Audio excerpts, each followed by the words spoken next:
Assalamualaikum warahmatullahi wabarakatuh. Baiklah, perkenalkan nama saya Arjun Setriadi. Di sini saya akan mempresentasikan materi bahasa Indonesia tentang kutipan dan daftar pustaka. Baiklah, ini slide-nya. Apa itu kutipan dan daftar pustaka? Nah, di slide selanjutnya kita akan tahu apa arti dari mereka berdua. Baiklah, kutipan diawali oleh kutipan. Kutipan adalah upaya penulis untuk memperkuat gagasannya dengan mengutip pendapat ahli di bidangnya. Nah, ada beberapa hal penting mengenai kutipan. Yang pertama adalah pinjaman dari orang lain. Nah, jadi kutipan itu pinjaman dari orang lain. Fungsinya apa? Untuk memperkokoh argumen dalam tulisan baik yang terdapat dalam buku, jurnal, artikel, internet maupun terbitan lainnya. Nah, yang kedua, menyisipkan kutipan-kutipan dalam tulisan ilmiah bukanlah suatu kesalahan. Jadi itu sangat diperbolehkan karena untuk mendukung atau memperkokoh argumen kita. Terus yang ketiga, tidak jarang pendapat, konsep, dan hasil penelitian dikutip kembali untuk dibahas, ditelaah, dikritik, dipertentangkan, atau diperkuat. Nah, yang keempat, dengan kutipan, sebuah tulisan akan terkait dengan penemuan-penemuan atau teori-teori. Nah, baiklah, di slide ini kita ditunjukkan dengan jenis-jenis kutipan. Nah, kutipan itu ada dua, yaitu kutipan langsung dan kutipan tidak langsung. Kutipan langsung itu dibagi menjadi dua lagi, yaitu kutipan langsung kurang dari 4 baris dan kutipan langsung lebih dari 4 baris.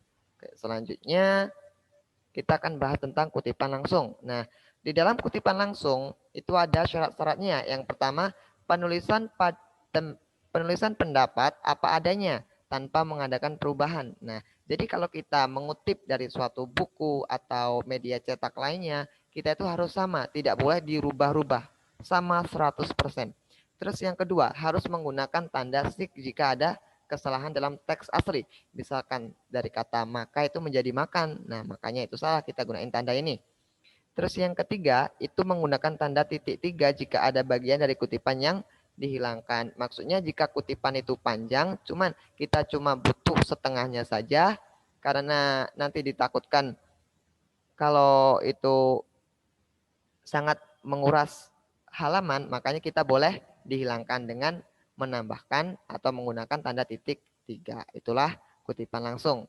Nah, kutipan langsung itu dibagi dua ya tadi, yaitu kutipan langsung kurang dari 4 baris dan kutipan lebih dari 4 baris. Nah, ciri-cirinya mereka itu pun berbeda karena mereka juga berbeda. Yang pertama, kutipan kurang dari 4 baris.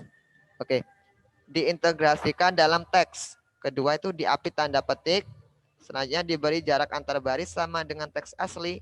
Dicantumkan sumber kutipan, nama akhir pengarang, tahun, dan halaman. Jadi sumber kutipan itu nama akhir pengarang, tahun, dan halaman. Gimana kalau kutipan lebih dari 4 baris? Ya, dia terpisah dari teks. Jadi dia menyendiri nanti. Jarak antar spasi itu jarak antar baris itu 1 spasi. Kalau tadi kan 1,5 atau sama dengan teks aslinya. Terus yang ketiga itu kutipan menjorok ke dalam. Jadi dia rada menjorok ke dalam. Gimana menjorok ke dalamnya? Yaitu 5 ketuk rata kiri dan 5 ketuk rata kanan. Boleh diapit tanda kutip dan juga boleh tidak. Jadi kita boleh menggunakan tanda kutip atau bahkan kita tidak boleh. Bahkan kita boleh juga tidak menggunakan tanda kutip. Terus yang terakhir sama dicantumkan sumber rujukannya. Oke. Selanjutnya, ini kutipan tidak langsung. Contoh yang kedua. Atau bagian dari kutipan. Kan ada dua, ada langsung dan tidak langsung. Yang ini tidak langsung. Apa ciri-cirinya? Yaitu menggunakan bahasa sendiri tanpa mengubah arti atau makna. Jadi kalau kita mengutip itu kita boleh menggunakan bahasa sendiri. Dan itu dinamakan oleh kutipan tidak langsung. Yang kedua diintegrasikan dalam teks sama diberi jarak antar baris sama dengan teks asli. Nah, jadi jaraknya nanti sama ya. Terus yang terakhir itu dicantumkan sumber kutipan. Nah, sumber kutipan itu contohnya apa? Yaitu berupa nama akhir pengarang, tahun, ataupun halaman. Baiklah, itu mengenai kutipan. Baiklah, di sini saya akan menunjukkan contoh dari kutipan yang kita bahas tadi. Dari kutipan langsung ataupun tidak langsung dan lebih dari 4 baris atau kurang dari 4 baris. Oke, saya di sini sudah membuat 5 paragraf yang berjudul tentang gigi sebagai pembuka misteri kematian. Yang pertama kita boleh di sini ada nih tulisannya contoh kutipan kurang dari 4 baris yang saya blok warna merah. Nah, itu saya ataupun kita harusnya menggunakan itu karena apa? Karena kita mengutip dengan apa yang ada di buku sama 100%. Nah, di akhir dari kutipan kita cantumkan nama pengarang, terus tahun sama halaman. Begitupun dengan yang kedua, gigi merupakan sarana identifikasi yang dapat dipercaya apabila rekaman data dibuat dengan baik dan benar. Yang nama pengarangnya itu adalah Atmaja, tahunnya itu 2004, halaman 5. Nah, selanjutnya dari Atmaja ini nyampe dari odontologi forensik itu dinamakan kutipan tidak langsung. Nah, kenapa? Karena saya membuat tulisan ini dengan bahasa saya sendiri. Saya mengutip, tetapi saya tidak merubah isi atau kandungan makna yang ada di dalamnya. Cuma merubah kata-katanya saja, supaya mudah dipahami. Begitupun dengan yang ini. Yang saya blok itu sama aja. Itu disebut dengan kutipan tidak langsung. Nah, selanjutnya ini yang disebut dengan kutipan langsung. Nah, dia menyendiri jadi ya. Jadi ciri utamanya kutipan langsung itu lebih dari 4 baris itu dia menyendiri. Nah, menyendiri sendiri dia menjorok ke dalam, 5 ketuk ke kiri, 5 ketuk ke kanan. Dan spasinya pun beda dari teks aslinya. Yang teks aslinya itu 1,5, kalau ini cuma 1 spasi. Oke, baiklah. Selanjutnya ada contoh kutipan langsung dari 3 orang. Nah, contohnya kayak gini. Tetap cara menulisnya sama, cuman penulisannya yang di akhir. Nah, ini beda. Chair tahun 2008, halaman 107, dan Ratner dan Gleason tahun 2009, halaman 383 sampai 385. Maksudnya gimana? Maksudnya antara Chair, Ratner dan Gleason mereka itu mempunyai ide atau gagasan yang sama, tetapi mereka menerbitkan 2 buku yang berbeda. Jadi itu sama. Oke, selanjutnya contoh kutipan dalam kutipan. Nah, kalau kita mau mengutip sesuatu tetapi kita tidak menemukan bukunya, kita boleh mengutip dari orang yang mengutip buku tersebut. Nah, contohnya ini. Bukunya yang menulis itu Dulay, Bird and Creation.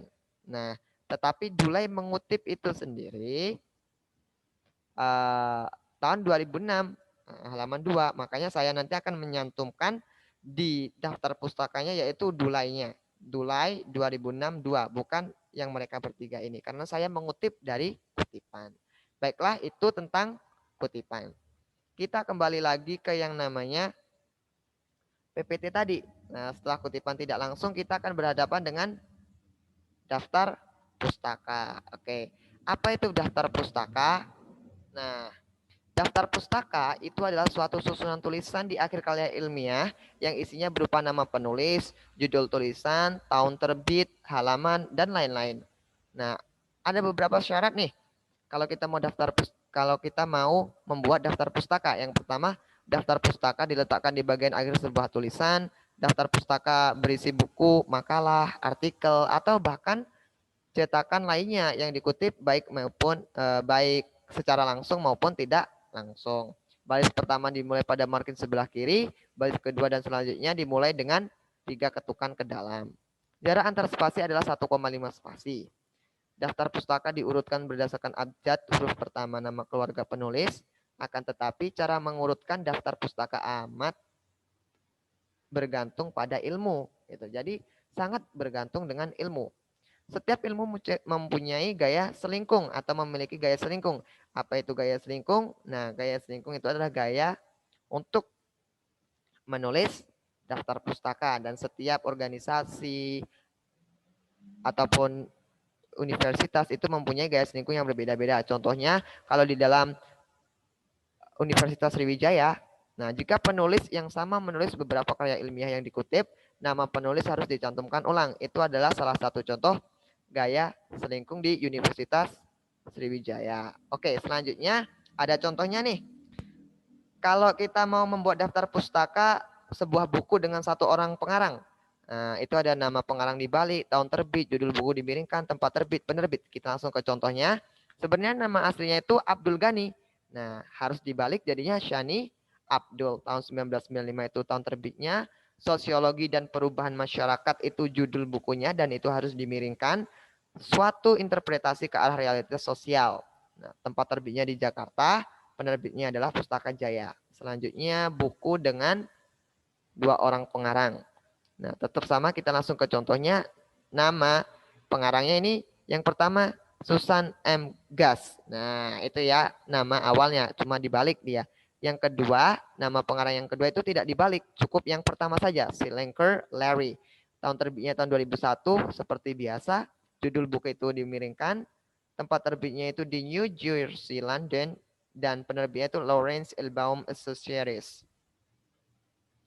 Selanjutnya, kalau kita mau membuat daftar pustaka buku dengan 3 orang pengarang. Oke, contohnya seperti ini. Ada 3.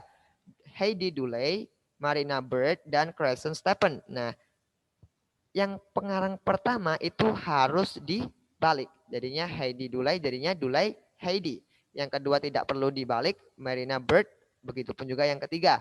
Tahun 1982, judulnya harus dimiringkan, Language 2. Tempat penerbitnya itu di New York. Dan penerbitnya adalah Oxford University.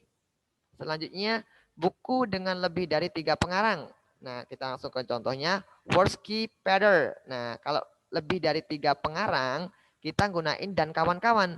Jadi kita tidak gunain atau menulis semua pengarangnya. Kita cukup dan kawan-kawan. Nah, jadi cuma pengarang pertama yang ditulis. Nah, sebenarnya Worski, tapi karena dia pertama, makanya kita tulis secara terbalik atau dibalik, yaitu Worski Peter dan kawan-kawan, tahun terbitnya 1992. Judul bukunya dimiringkan seperti biasa, pengantar sosiologi sebuah pembanding. Tempat penerbit itu di Yogyakarta. Nama penerbitnya itu adalah PT Tiara Wacana Yogyakarta. Oke, selanjutnya artikel dalam buku yang memakai editor gitu. Nah, di sini ada perbedaan ya. Yang pertama itu nama penulis artikel, tahun penerbit. Nah, nomor 3, judul artikel ditulis tanpa cetak miring kalau di dalam bahasa Indonesia. Kalau tadi semuanya baik itu bahasa asing atau maupun bahasa Indonesia itu dicetak miring. Nah, kalau ini bahasa Indonesia tidak dicetak miring, sedangkan bahasa asing harus dicetak miring. Dan menggunakan huruf kapital pada setiap awal kata. Nomor 4 itu ada editor, nama editornya ditulis secara biasa, diberi ed kalau editornya itu 1, diberi eds kalau editornya lebih dari 1. Maksudnya editors gitu kalau di dalam bahasa Inggris ya. Nomor 5, judul buku kumpulannya ditulis dengan huruf miring. Nah, dan nomor halamannya disebutkan dalam kurung. Nanti di dalam kurung nanti ada halaman. Tempat penerbit dan penerbit contohnya Ratner, Nan Bernstein, Gleason, Jane Birko, dan Narayam Bunaf. Jadi namanya itu Nan Bernstein Ratner. Jadi itu dibalik nama pertama, nama kedua nggak usah dibalik, terus nama ketiga juga tidak perlu dibalik. Tahun penerbitnya 1993. Nah, judulnya karena ini bahasa asing kita menggunakan atau judulnya dicetak dengan miring. Oke, sampai what do language users know? Nah, ada kata-kata dalam ini. Dalam Jane Birko, Gleason, dan Ratner Bernstein AD gitu. Psikologistik halaman 147 seperti tadi. Ada buka kurungnya. Florida itu tempat penerbitnya, dan Harcourt Brace College itu adalah penerbitnya. Oke. Selanjutnya itu nomor 6, artikel dalam surat kabar. Nah, kalau artikel dalam surat kabar, yang pertama itu nama penulis ditulis paling depan dan dibalik. Ada tanggal, bulan, dan tahun. Kalau ada, jika nggak ada tidak apa-apa. Nomor 3 itu judul artikel. Nah, dicetak biasa, tidak usah pakai miring. Nomor 4 itu nama majalah atau koran. Ditulis huruf kecil semua kecuali huruf pertama pada setiap kata. Gitu. Terus nomor halaman. Contohnya ini Damanhuri DS 18 Juni 1996, deregulasi dalam kerangka Soeharto Nemix Republika halaman 1 sampai 3. Oke. Nomor 7, artikel dalam surat kabar tanpa pengarang. Contohnya itu koran ya, contohnya koran. Contohnya Sriwijaya Post ditulis miring 10 Juli tahun 2004, tanggal, bulan, dan tahun harus disebutkan. Nah, judulnya Cara Mudah Cepat Kaya, terbitnya tanggal 10 Juli, halaman 1 sampai 3. Selanjutnya nomor 8 itu makalah yang disajikan dalam seminar atau lokakarya. Nah, misalkan ada kan ya, kalau misalkan ada seminar itu mempresentasikan sebuah presentasi. Nah, itu boleh kita buat juga. Yang pertama itu dengan syarat-syarat, nama penulis, tahun, judul makalah ditulis dengan cetak miring, diikuti dengan pernyataan. Nah, ini yang membedakan. Makalah disampaikan dalam seminar apa, misalkan kayak gitu. Nama pertemuan, lembaga penyelenggara, dan tanggal serta bulannya. Contohnya penulisnya itu Jamaris. Ya, jadi ini dibalik tahun 1990, judulnya cetak miring ini ya, makalah ini disampaikan dalam seminar nilai budaya dalam sastra Minangkabau. Makalah ini disampaikan dalam seminar hubungan sastra dan budaya se-Jakarta pada tanggal 14 sampai 17 Maret 1990 di Jakarta. Harus disertakan tanggalnya juga, nama pertemuannya apa, sama lembaga penyelenggaranya itu apa. Nomor 9, artikel dalam jurnal ilmiah. Nama penulis dibalik tetap sama, tahun, sama judul artikel dicetak biasa dan huruf besar pada setiap awal kata. Nama jurnal ditulis cetak miring. Dan bagian akhir berturut-turut ditulis jurnal tahun keberapa, nomor berapa dalam kurung, dan nomor halaman dari artikel tersebut. Nah, nama penulisnya itu Asim Gunawan, tapi kita nulisnya Gunawan Asim. Karena harus dibalik, tahun 1997. Judulnya itu Tindak Tutur Melarang di dalam Bahasa Indonesia di kalangan penutur jati bahasa Jawa. Nah, Masyarakat Linguistik Indonesia, tahunnya 21. Terus halamannya, nomornya itu nomor ketiga, halamannya 1 sampai 20. Oke, yang ke-10 itu skripsi, tesis, dan disertasi. Oke. Sampai ada nama penulis, nanti dibalik tahun, judul skripsi atau tesis atau disertasi, ditulis dicetak miring, terus nama kota tempat perguruan tinggi, terus ada lagi juga yang namanya nama perguruan tingginya, nama fakultas, baru nama perguruan tinggi. Contohnya Mulyadi 1993, masukan dan interaksi pada pemerolehan kemampuan pragmatik bahasa Indonesia siswa SLTP di Kabupaten Jombang. Nah, disertasi. Nah, ini jenisnya disertasi. Nanti boleh diganti oleh tesis atau skripsi. Kalau kita misalkan membuat skripsi atau tesis. Nah, tempat kota perguruan tinggi itu Malang. Nama fakultasnya itu program pasca sarjana, IKIP. Nah, nama perguruan tingginya itu IKIP Malang gitu.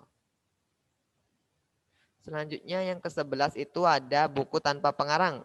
Nah, contohnya Universitas Sriwijaya 1999, buku pedoman Universitas Sriwijaya sebagai judul dicetak miring, nama penerbitnya dan nama lembaganya itu Indralaya Percetakan dan Penerbit Universitas Sriwijaya gitu. Nah, yang nomor 12 itu sumber internet. Kalau kita mau mengutip dari sumber internet atau membuat daftar pustaka dari internet. Yang pertama tetap nama penulis di balik, terus tahun, ada judul karya, tetapi nanti ada di dalam kurungnya online karena kita mengambil dari internet. Nah, itu jangan lupa ya. Diakhiri dengan alamat sumber rujukan tersebut disertai keterangan kapan diakses di antara tanda kurung gitu. Jadi contohnya Aziz EA ini dibalik sebenarnya EA Aziz tahun 2000, aspek-aspek yang terlupakan dalam praktek pengajaran bahasa asing itu judulnya, karena kita dapat dari sumber online makanya kita tulis online. Lalu kita rujukannya http www.www. bla bla bla bla. Diaksesnya pada tanggal 4 Desember tahun 2004. Nah, yang terakhir itu buku terjemah. Kalau kita mau menerjemah buku nih, caranya gini. Nama penulis, tahun penerbitan karya asli. Nah, contohnya Brown Gillian and Yul George gitu. Jadi nama asli itu pertama itu seperti biasa dibalik sebenarnya Gillian Brown jadinya Brown Gillian, dan Yul George tahun 1996 itu terbit buku aslinya. Nah, judul bukunya atau teks atau karyanya itu Discourse Analysis. Nah, terus ada nama penerjemah, terjemahan oleh L. Sutikno. Nah, terus habis itu tahun, kapan diterjemahkannya? Tahun 2000. Nah, tempat penerbitan itu di Jakarta dan nama penerbitan itu di Gramedia Pustaka Utama. Nah, itu tadi semuanya tentang daftar pustaka dan kutipan. Oke, jadi kita sudah nyampe akhir. Semoga apa yang saya sampaikan bisa dimengerti oleh teman-teman sekalian. Terima kasih. Wassalamualaikum warahmatullahi wabarakatuh.